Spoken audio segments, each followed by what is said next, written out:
दोनों हाथों की ध्यान मुद्रा, रीढ़ की हड्डी सीधी, आंखें बंद, मन सहज। एक लंबी गहरी सांस भीतर भरे और बाहर छोड़े। पुनः एक लंबी और गहरी सांस भीतर भरे और बाहर छोड़े। फिर से लंबी गहरी सांस भीतर भरते हुए पावन ओम शब्द का उच्चारण 3 बार करना है साथ में।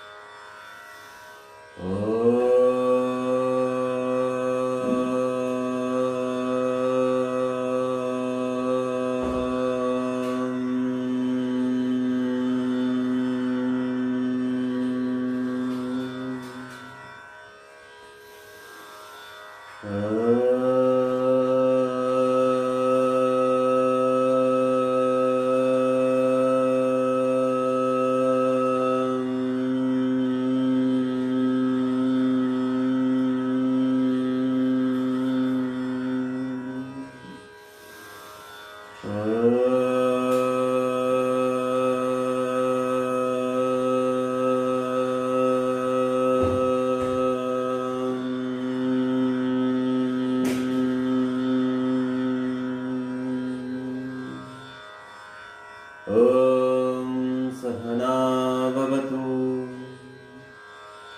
सहनौ भुनक्तु, सह वीर्यं कर्वावहै, तेजस्विनावधीतमस्तु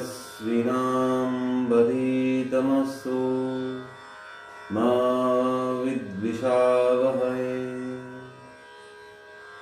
ॐ योगेन चित्तस्य पदेन वाचां मलं शरीरस्य च वैद्यकेन योपाकुरत्तं प्रवरं मुनीनां पतञ्जलि प्राञ्जलिराणो तस्मै। ॐ शान्तिः शान्तिः शान्तिः।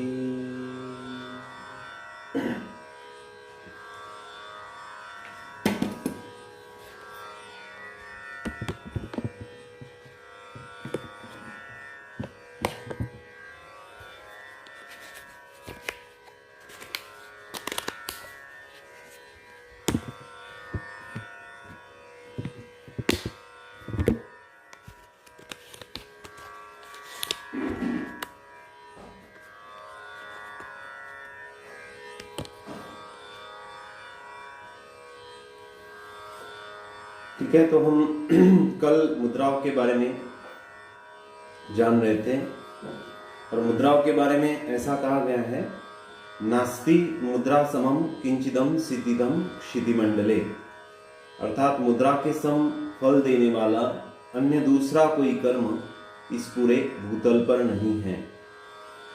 तो ये जो 5 उंगलियां है, जब भिन्न भिन्न आकृति में उंगलियों को जोड़ते हैं तो जो स्थिति बनती है उसे मुद्रा कहते हैं। तो यह है ध्यान मुद्रा, मन को एकाग्र करने के लिए, मन को स्थिर करने के लिए है, चित्त को एकाग्र करने के लिए ध्यान मुद्रा। यह है वायु मुद्रा। वायु मुद्रा से भी मन एकाग्र होता है, तो यह है वायु मुद्रा। दोनों हाथों की ऐसे लगाकर फिर दोनों हाथ सहजता से अपनी गोदी में रखने होते हैं।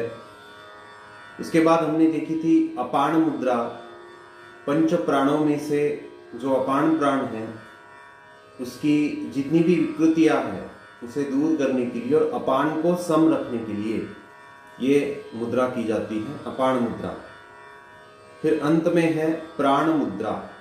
अंत में यानी अंतिम जो उंगली है उसे और अनामिका को अंगुष्ठ के अग्रभाग पर जोड़ते हुए यह है प्राण मुद्रा। तो आज हम प्राण मुद्रा में दीर्घ श्वसन का अभ्यास करेंगे।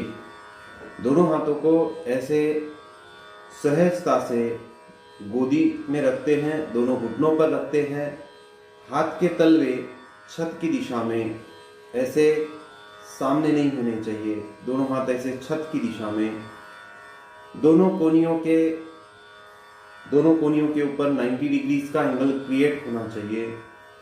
और सहजता से बैठेंगे, गहरी सांस भीतर भरेंगे और सांस बाहर छोड़ेंगे। लंबी गहरी सांस भीतर और बाहर। पुनः सांसों को भीतर भरे, बाहर छोड़े।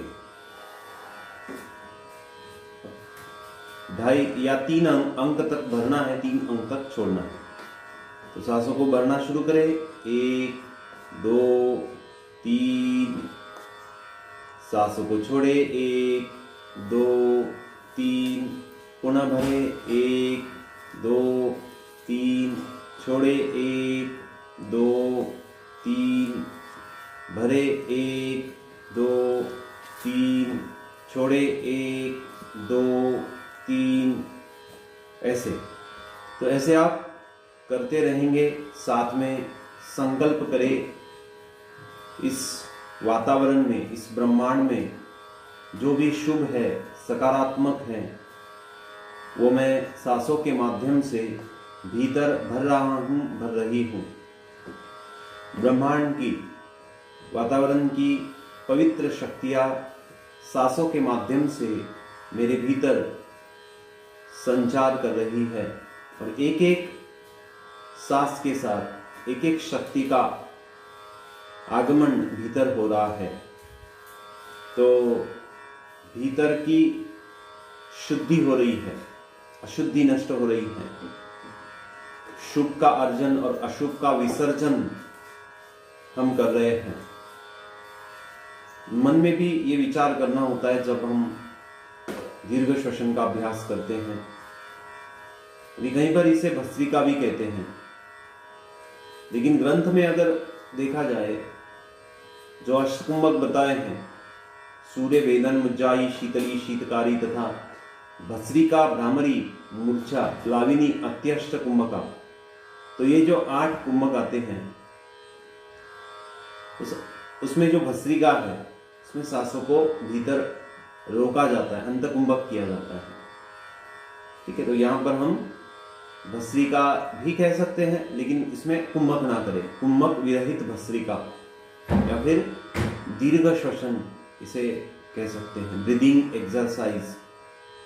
लेकिन अलग अलग अंक में, जैसे 3 सेकंड तक भरना, 3 सेकंड तक छोड़ना।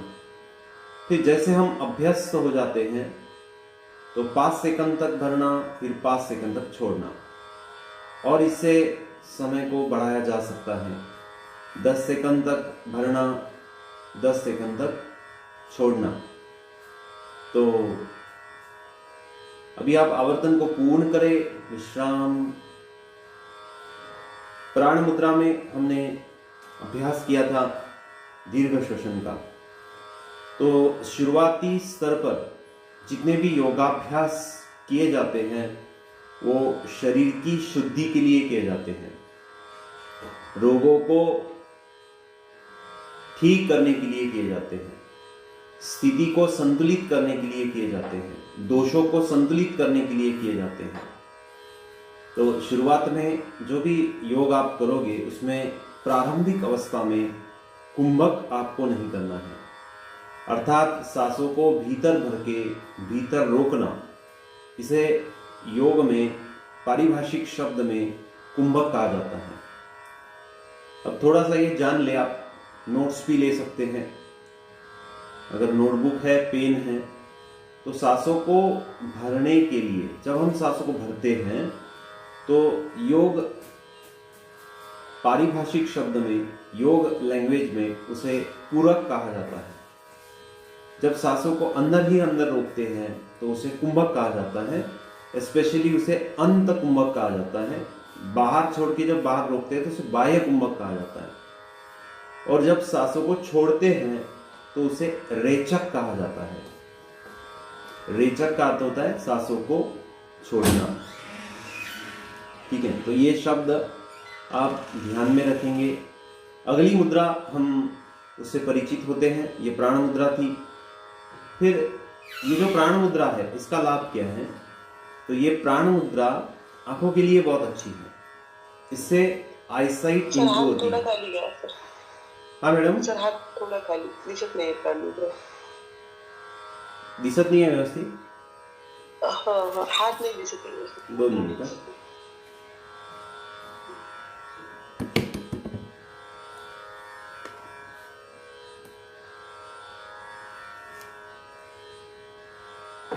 आता पण नाही दिसणार ना?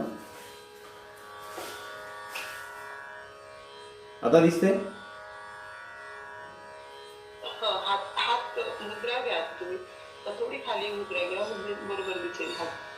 मोठे बरोबर. आता या मुद्रेमध्ये दिसते, या स्थितीमध्ये 2 मिनिट.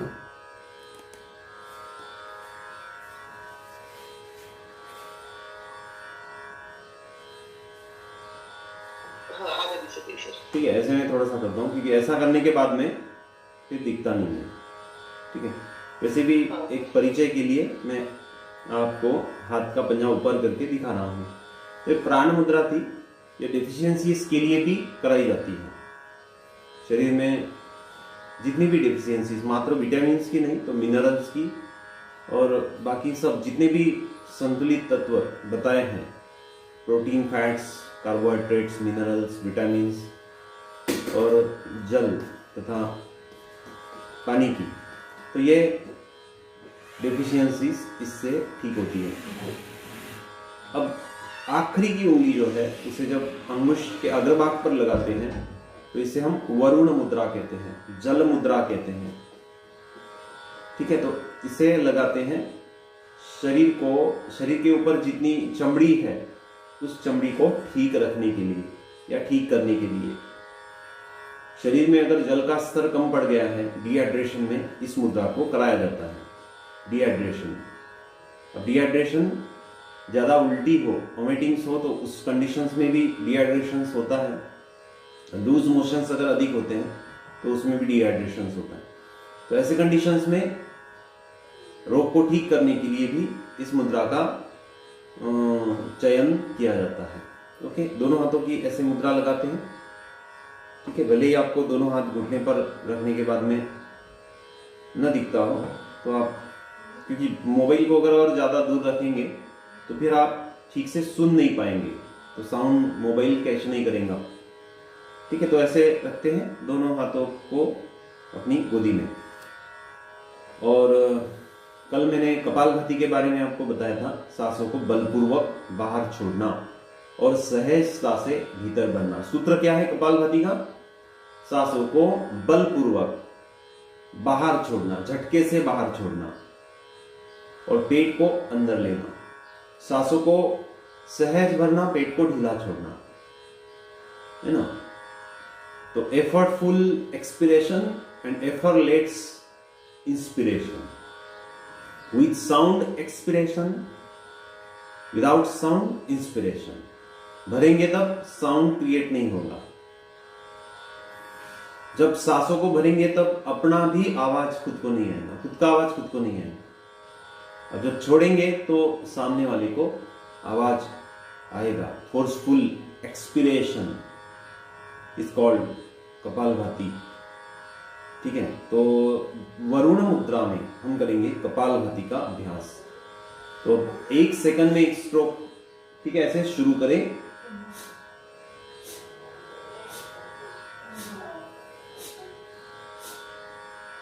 अब मैं सांसों को बलपूर्वक बाहर छोड़ रहा हूं तो आपको ये साउंड सुनाई दे रहा होगा. जब मैं भरता हूं तो सहजता से भरता हूं, साउंड विदाउट साउंड. ठीक है, तो 5 मिनट तक आज कपालभाति करेंगे. बीच बीच में कुछ जानकारी मैं दूंगा, आप सुनते हुए, श्रवण भक्ति करते हुए योगाभ्यास करेंगे.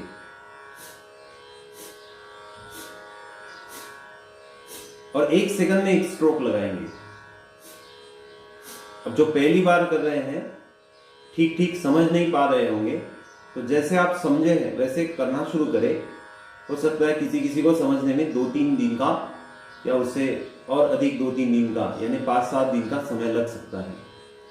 क्रियाएं बहुत इजी है, लेकिन शुरुआती स्तर पर समझ में नहीं आती है। तो आप कैसे भी करेंगे तो सांसों की तो एक्सरसाइज होंगी, उसमें या तो ऑक्सीजन अधिकतम भीतर प्रवेश करेगा या फिर कार्बन डाइऑक्साइड बाहर एक्सिट होगा, कुछ ना कुछ तो होगा। गलत कुछ होने वाला नहीं है, नुकसान कुछ होने वाला नहीं है। बस अपनी क्षमता को पहचाने और उस क्षमता के अनुसार एज अ कैपेसिटी उसके अनुसार करें। अतिरेक ना करें, जोर जबरदस्ती ना करें, खींचने का प्रयास ना करें, पहले दिन आइडियल हो ऐसे ना समझे। ठीक है, अगर आप समझते हैं और नहीं होता है तो फिर आप थोड़ा डिप्रेस हो जाते हैं, यार सबको आ रहा है मुझे नहीं आना है। तो आप क्रिया करते करते इन सभी इंस्ट्रक्शंस को सुनेंगे, क्रिया जारी रहे, क्रिया बंद न करें। और ये कपालभाति एक शुद्धि क्रिया है।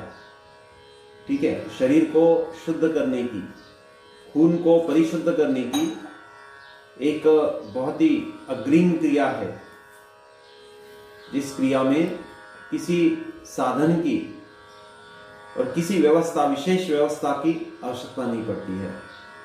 बस बाहर के वातावरण को ठीक कर लेना है, भीतर का वातावरण ठीक कर लेना है, और किसने कपालभाति करनी है नहीं करनी है उस कंडीशंस को, लिमिटेशंस को जानना है। कल वैसे मैंने बताया, फिर से मैं बता रहा हूं, महिलाओं में जिन्हें मासिक चल रहा है वो कपालभाति न करें। जिनके पेट का ऑपरेशन हुआ है और 3 महीने से कम उनको पीरियड हुआ है तो वो न करें। 3 महीने के बाद कर सकते हैं, वो भी डिपेंड करता है डॉक्टर के कहने पर। अब बहुत सारे मॉडर्न मेडिकल साइंस के डॉक्टर योग को नहीं समझते हैं, तो उनको पूछकर कोई फायदा नहीं है। आप योग शिक्षक को पूछकर फिर आगे बढ़ सकते हैं, या फिर कोई डॉक्टर जो योग जानता हो ठीक ठीक तरीके से।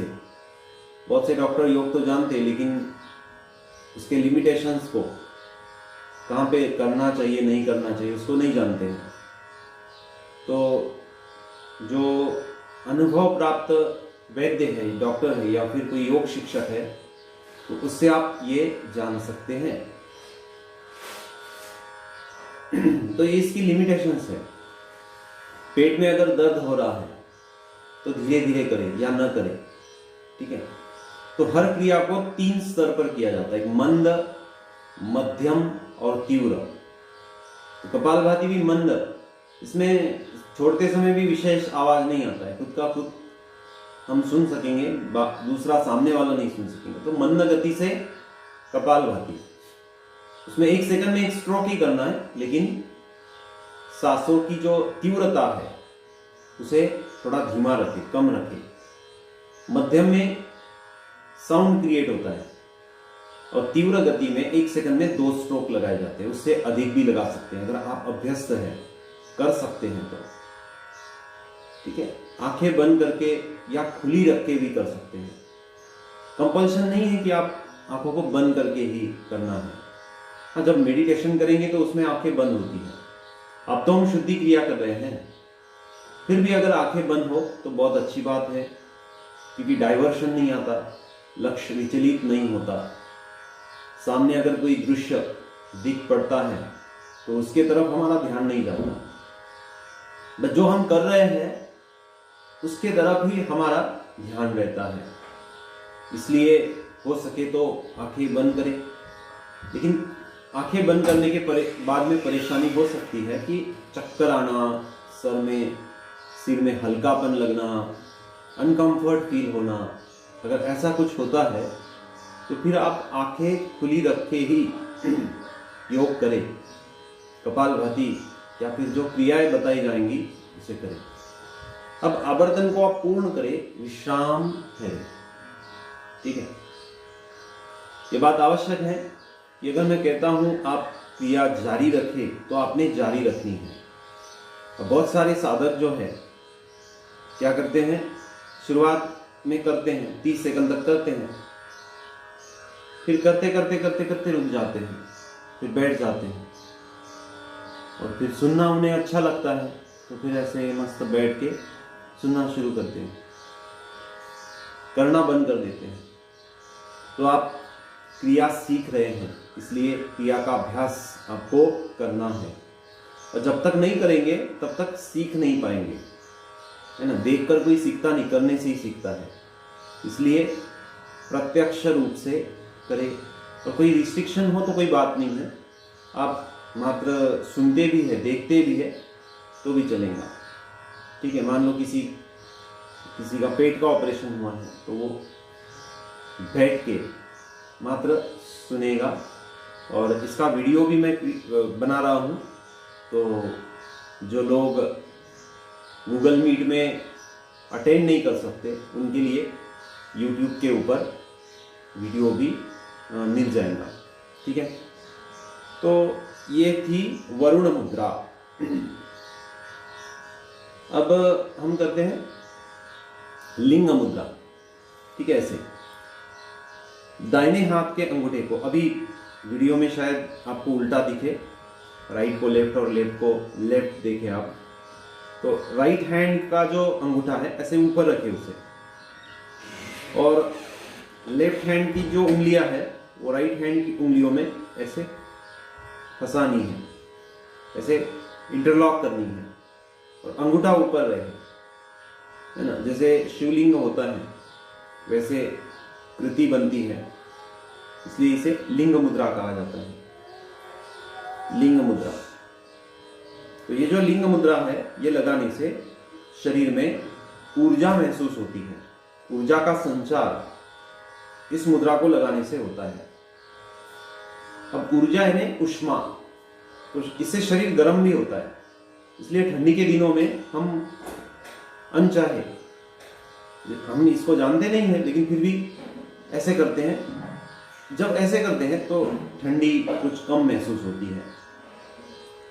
तो इससे क्या होता है, शरीर में भले ही हम अंगूठे को ऊपर ना करें, ऐसे कर लेते हैं, अंगूठा दबा देते हैं नीचे, जब सामान्य स्थिति में करते हैं तब ऐसे करते हैं तो शरीर में ऊर्जा महसूस होती है। और स्पेशली जब लिंग मुद्रा लगाएंगे तो ऐसी लगानी है, ठीक है। इसे लिंग मुद्रा। फिर 2 मिनट के 3 मिनट के लिए दीर्घ श्वसन का अभ्यास करते हैं। गहरी सांस भीतर भरें, पूरी सांस बाहर छोड़ें। Take a long breath inside and exhale out completely. Don't take the stock up to 3 minutes. Continue up to 3 minutes. Still continue up to 3 minutes. 3 minute तक सहजता से अभ्यास करें। अब ये मैं आपको प्रशिक्षण दे रहा हूँ, तो प्रशिक्षण स्तर पर 3 से 5 मिनट से ज़्यादा नहीं कराया जाता है, क्योंकि आपको पढ़ाना होता है, अलग अलग अभ्यास से परिचित करना होता है। तो एक एक अभ्यास फिर 10 से लेकर 15-20 मिनट तक भी किया जा सकता है। लेकिन अब हम प्रशिक्षण ले रहे हैं तो आप सीख सके, जान सके और आगे बढ़ सके, ऐसे हम करेंगे। स्पेशल कोई रोग है तो उसके लिए ये साधना शायद न हो, क्योंकि स्पेशल कोई रोग है तो उसके लिए फिर मुद्रा का समय, ब्रीदिंग का समय, ब्रीदिंग एक्सरसाइज का समय कुछ स्पेशल रहता है। अभी तो हम क्रियाओं को इंट्रोड्यूस कर रहे हैं, सीख रहे हैं। आगे चल के फिर हम एक पैकेज भी बनाएंगे कि एसिडिटी के लिए कौन सा योग करना चाहिए, डायबिटीज के लिए कौन सा योग करना चाहिए, हाइपरटेंशन के लिए कौन सा योग करना चाहिए, for cancer patient, for epilepsy, मिर्गी, झटके आना, और पैरालिसिस, ठीक है, लकवा जो होता है उसे पैरालिसिस कहते हैं, तो उसके लिए कौन सा योग करना है, फॉर इनफर्टिलिटी, है ना, बच्चे पैदा नहीं होते हैं शादी के बाद, तो फिर उसके लिए कौन सा योग करना है। तो उसमें इम्पोर्टेंसी भी होती है पुरुषों में, स्पर्म काउंट कम होना, या फिर न होने के बाद तो कुछ नहीं कर सकते, लेकिन कुछ कम है ओलिगोस्पर्मिया, उसमें फिर योग से उसमें फायदा होता है। ठीक है, फॉर वात disease, lumbar spondylitis, cervical spondylitis, इसके लिए कौन सा योग करना है? ये तो आगे चल के है ना, अगर समय मिल जाता है उतना तो फिर एक एक डिसीज के लिए अलग अलग पैकेज, अलग अलग योगाभ्यास हो सकता है, तो हम जानेंगे फिर। ठीक है, तो ये लिंग मुद्रा। अब आप आवर्तन पूर्ण करते हुए विश्राम ठहरे। ये दोनों हाथों को ऐसे सहजता से अगर रखते हैं ना, तो इसे द्रोण मुद्रा कहते हैं। तो ये जो मुद्रा है, इसे थोड़ा इंग्लिश में या फिर हम सुजोग थेरेपी में इसे रिसीविंग मुद्रा भी कहते हैं। तो दोनों कंडीशन में द्रोण बनता है। ऊपर रखे तो भी द्रोण बनेगा, ऐसे घुटनों पर रखेंगे, ठीक है, ऐसे रखेंगे तो भी द्रोण की अवस्था बनती है, लेकिन ये उल्टा हो जाता है। ये गिविंग की स्थिति है, ये रिसीव की स्थिति है। तो शक्तियों को अगर अर्जित करना है ना, प्राप्त करना है, तो ये द्रोण मुद्रा, ऐसे बैठेंगे। और जब कुछ डिवोट करना है, जब देना है, तो ऐसे बैठेंगे। ये गिविंग की मुद्रा है। अब रोगों में दोनों भी करना पड़ता है। किस किस रोग में लेना आवश्यक रहता है और किस रोग में छोड़ना आवश्यक रहता है ना। दो रोगों की ट्रीटमेंट दो तरीके से होगी। एक तो लेने से, बहुत लोग ऐसा समझते हैं कि लेने से ही रोग ठीक होते हैं, है ना, जैसे कि मेडिसिन खाने से ही रोग ठीक होते हैं, ऐसे समझते हैं। कुछ निकालने से भी रोग ठीक हो सकते हैं, ऐसा तो बहुत अधिकतम लोगों को पता नहीं है। और ये बात मात्र योग, नेचुरोपैथी और आयुर्वेद में ही बताई जाती है।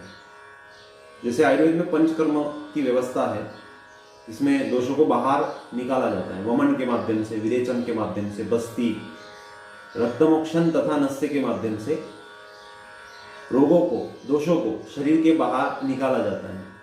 और योग में षटकर्म के माध्यम से, इन्हें भी हम पढ़ेंगे लेक्चर में, षटकर्म क्या होते हैं। धौतीर बस्ती, जैसे मैंने कल एक सूत्र बताया था हठयोग प्रदीपिका का, धौतीर बस्ती तथा नेति नौलिकी त्राटकम तथा कपाल भाती चैतानी षटकर्माणी प्रचक्षते। तो ये जो षटकर्म है, ये शरीर के बाहर दोषों को निकालने की एक विधि है। तो इससे रोग ठीक हो जाते हैं, है ना, शरीर में संतुलन आ जाता है। तो तब अगर आप गिविंग मोड पर साधना करना चाहते हैं, है ना, तो ऐसे करें। रिसीविंग मोड पर ऐसे करें। अब बहुत बार मन भर के आता है ना, रोने की इच्छा होती है लेकिन रोना नहीं आता है, तो फिर आयुर्वेद में कहा है कि 13 आधारणीय वेगों में अश्रु का वेग है, जिसे रोकना नहीं चाहते लेकिन आ तो नहीं रहा है, तो फिर क्या करना है, गिविंग मोड में, जैसे ऐसे बैठकर, गिविंग मोड में ऐसे बैठकर फिर आप योगाभ्यास कर सकते हैं, साधना कर सकते हैं। ठीक है, तो ये है द्रोण मुद्रा। ऐसे भी और ऐसे भी, ऐसे भी लगाई जाती है, ये भी द्रोण मुद्रा है। इसे और कुछ अलग नाम से भी लोग जानते हैं। लेफ्ट हैंड यहां पर ऐसे नाभि के पास रखना है, उसके ऊपर राइट हैंड रखना है ऐसे। इसमें इस कंडीशन में 3 मिनट तक कपालभाति करें, तो आपको पेट के वाइब्रेशंस भी यहां पर पता चलेंगे। पेट को लगकर थोड़ी सी दोनों हाथों की स्थिति रहती है, इसलिए जो स्ट्रोक है, जब स्ट्रोक लगाते हैं तो पेट का वाइब्रेशंस भी पता चलता है। करें, 3 मिनट तक कपालभाति करेंगे।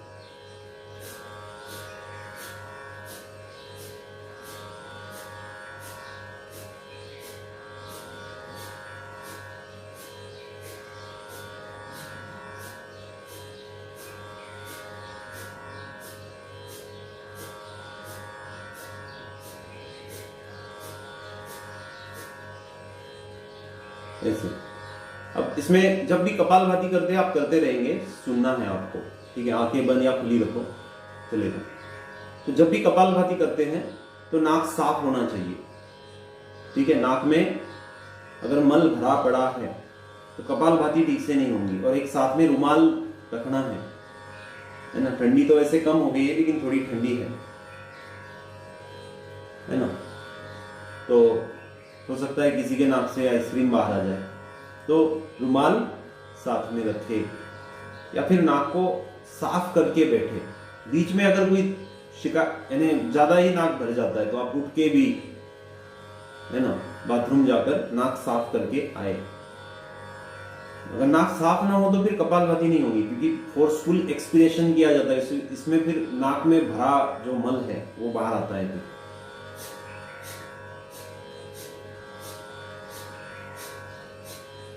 एक सेकंड में एक स्ट्रोक शुरुआत के दिनों में। अभी तो आप सभी इसमें कुछ ऐसे भी साधक हैं जो बहुत सालों से योग कर रहे हैं, अलग अलग संस्थाओं से प्रशिक्षित है ना, प्रशिक्षित है और प्रशिक्षण भी देने का काम करते हैं। तो उनके लिए तो ये बात नहीं है, लेकिन जो लोग पहले योग सीख रहे हैं उनके लिए तो ये नया है। तो एक सेकंड में एक स्ट्रोक लगाते हुए करें।